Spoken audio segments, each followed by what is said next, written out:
ಅಮ್ಮ ಏನಕ್ಕೆ light on ಮಾಡ್ದೆ? ನಾನು ಮಲ್ಗಿರೋದು ಕಾಣ್ತಾ ಇಲ್ವಾ ನಿನಗೆ? ಸಂಜೆ ಹೊತ್ತೆಲ್ಲ ಹೆಣ್ಮಕ್ಳು ಹಿಂಗ್ ಮಲ್ಗಿರ್ಬಾರ್ದು. ನೀನ್ ಮದ್ವೆ ಮಾಡ್ಕೊಂಡು ನಿನ್ ಗಂಡ ಮನೇಲಿ ಹಿಂಗೆ ಮಾಡಿದ್ರೆ ನಿಮ್ಮ ಅತ್ತೆ ನನ್ನ ಬೈತಾರೆ ಅಷ್ಟೇ. ಎದೋಳು. ನೀನ್ ತಿಂದಿದ್ ತಟ್ಟೆ ಗ್ಲಾಸು ನೀನ್ ಏನು ತೊಳಿತಾ ಇಲ್ಲ. ಇಲ್ಲ ನಾನೇ ತೊಳಿಬೇಕಾಗಿದೆ. ಇಲ್ಲಿ ನಾನ್ ತೊಳ್ಕೊಂತೀನಿ ಪರವಾಗಿಲ್ಲ. ಆದ್ರೆ ನೀನ್ ಮದ್ವೆ ಮಾಡ್ಕೊಂಡು ಹೋಗ್ಮೇಲೆ ಯಾರು ಅಲ್ಲಿ ತೊಳಿಯಲ್ಲ. ನಿನ್ ತಟ್ಟೆನ ನಿನ್ ಗ್ಲಾಸ್ನ ನೀನೇ ತೊಳಿಬೇಕಾಗತ್ತೆ ಅಲ್ಲಿ. ಅವಾಗ ಗೊತ್ತಾಗತ್ತೆ ನನ್ ವ್ಯಾಲ್ಯೂ. ಮದುವೆ ಆದಮೇಲೆ ಈ ಥರ ಡ್ರೆಸ್ ಎಲ್ಲ ಹಾಕ್ಕೊಳಕ್ಕಾಗಲ್ಲ. ಇವಾಗಲೇ ಹಾಕ್ಕೊಂಡು ಎಂಜಾಯ್ ಮಾಡಿಬಿಡು. ಪೂಜಾ ಬಾ, ನನಗೆ ಅಡುಗೆ ಮಾಡಕ್ಕೆ ಒಂದು ಸ್ವಲ್ಪ ಹೆಲ್ಪ್ ಮಾಡು. ಏನಮ್ಮ ನಿನ್ನ ಪ್ರಾಬ್ಲಮ್ಮು? ಬಂದಾ? ಹೌದು, ನಮ್ಮಮ್ಮ ಹೇಳೋದೆಲ್ಲ ಕರೆಕ್ಟ್ ಅನಿಸ್ತಿದೆ.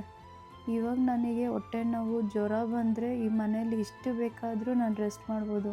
ಆದರೆ ಮದುವೆ ಮಾಡ್ಕೊಂಡು ಹೋಗ್ಬಿಟ್ರೆ ಅಲ್ಲಿ ಹೊಟ್ಟೆ ನೋವು ಬಂದ್ರೂ ಜ್ವರ ಬಂದ್ರೂ ಮನೆ ಕೆಲಸ ಮಾಡಲೇಬೇಕಲ್ಲ.